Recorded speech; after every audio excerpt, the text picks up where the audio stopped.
Good evening, ladies and gentlemen.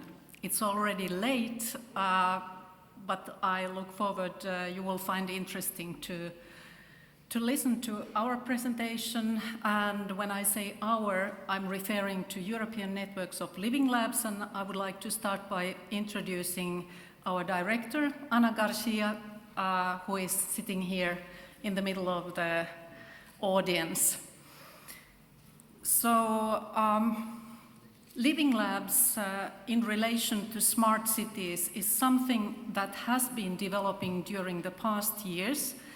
And today you have been listening to marvelous presentations about open source, about IT enhanced development.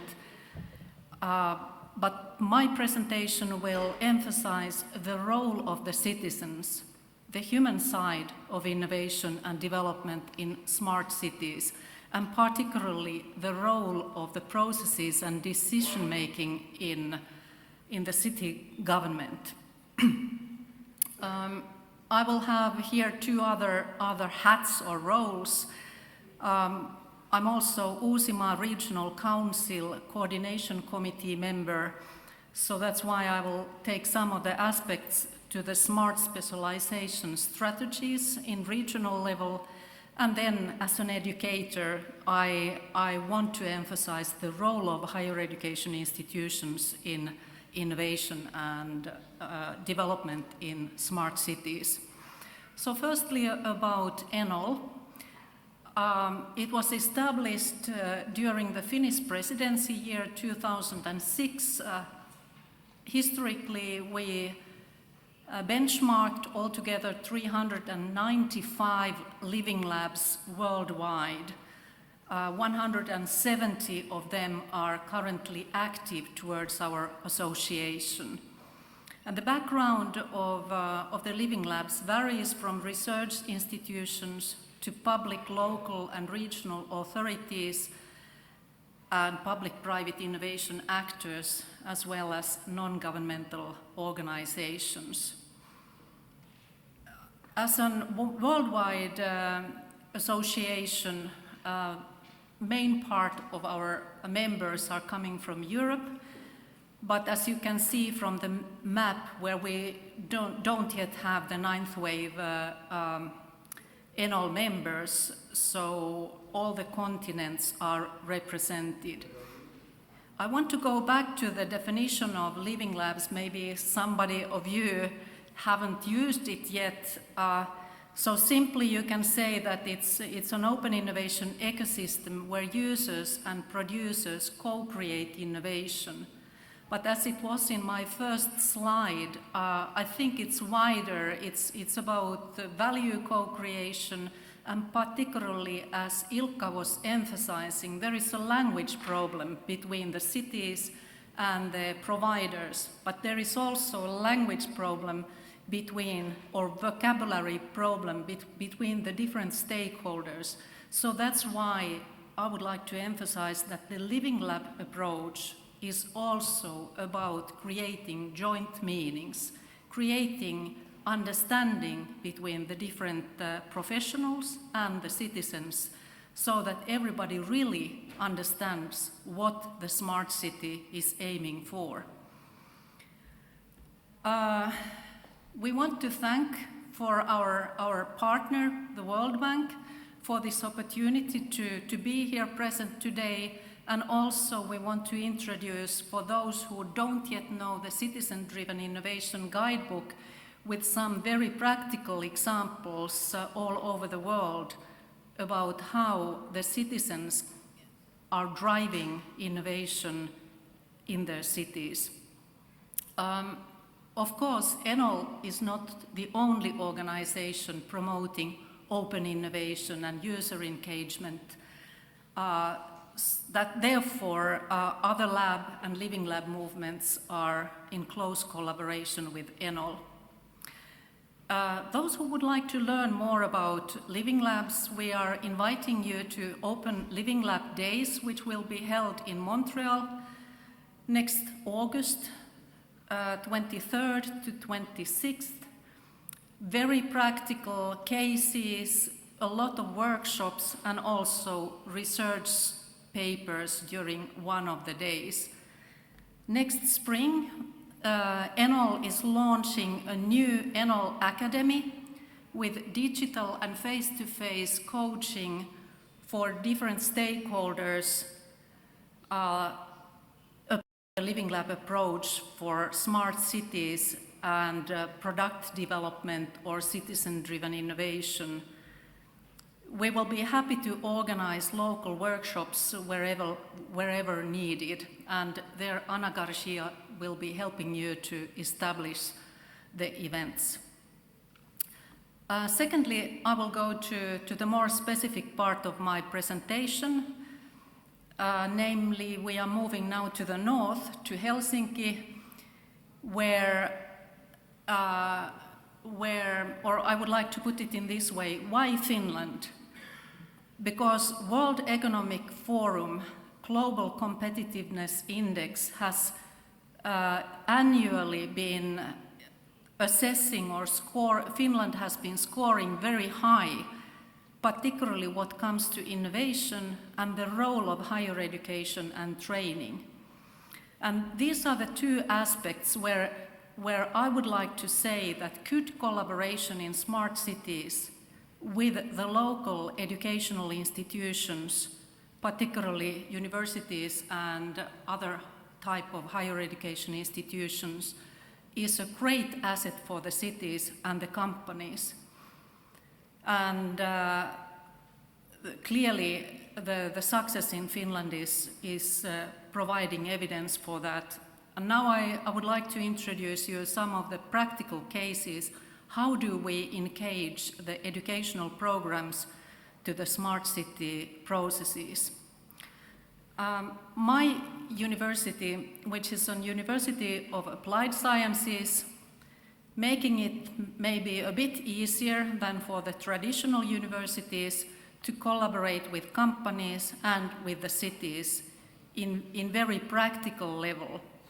For example, Elisa Corporation, one of the telecommunication firms in Finland, collaborates with us, particularly in the field of e-governance, e-health, and e-learning, because those are the areas where this type of an IT company or telecommunication company needs support from a university which can provide content for the design of strategic level decision making and all the way to operational level. Elisa went in a very interesting way all the way to Zambia to promote the digitalization of the country in various thematic fields.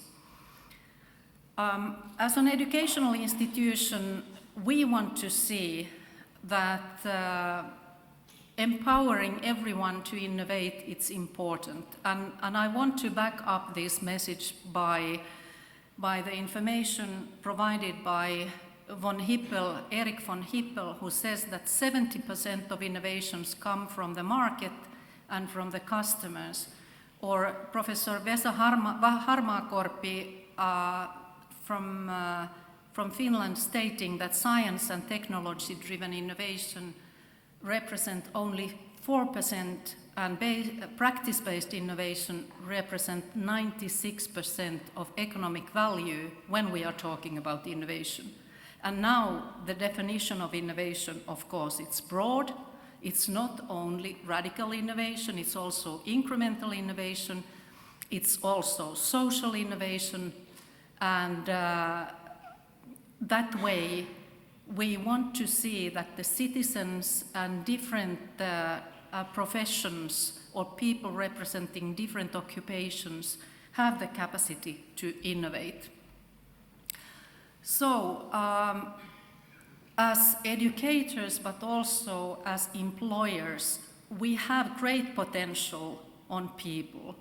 So we want to see them as social entrepreneurs, and therefore we want to enhance the competencies, skills, and personal characteristics in order to support the innovativeness in their working and daily operations. The Finnish smart city approach is tackling currently with something which I didn't recognize that was very much underlined today, and it's related to the huge demand for digitalization in the field of health and social care. Europe is growing old very rapidly. We are running out of money, we are running out of labor force, and at the same time we need to generate new jobs, as Ilkka was claiming previously. Therefore, in Helsinki, capital region, but also together with the other Nordic Scandinavian countries, we would like to support the development, and actually we are joining our forces in order to create an ecosystem for businesses who are developing new solutions for health and well-being, technology-enhanced solutions. But it's not driven, the development is not driven by technology, it's driven by the real needs and contributed by the citizens. So what we do is we use the cities as living laboratories or development and pilot platforms. This idea, it's not based only on the strategies on city level. It's backed up by Helsinki-Uusimaa region smart specialization strategy. But more than that, Finnish national government would like to see international reference platforms emerging in various fields where digitalization is helping society and cities to create jobs, but also to make the life easier for people living in the cities. So our regional strategy, it's putting the citizen to the center, and there is one focus area which is called Smart Citizen. Welfare cities is another aspect of the strategy, and thirdly, human health tech. These three fields are relevant from the point of view of creating digital health and social care ecosystem. The city of Helsinki has nominated one of the suburbs called Kalasatama as the future health and well-being service platform. And currently we are helping the city to establish collaboration with the third sector players. The non-governmental third sector in Finland, it's very important. And then, of course, the cities and higher education institutions.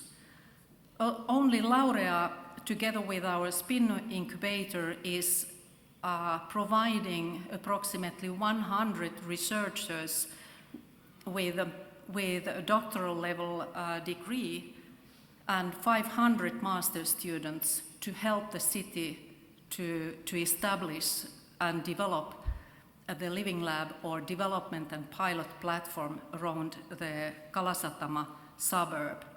And then we are also organizing next summer an international summer school related to digital health in smart cities. So I will emphasize a couple of things.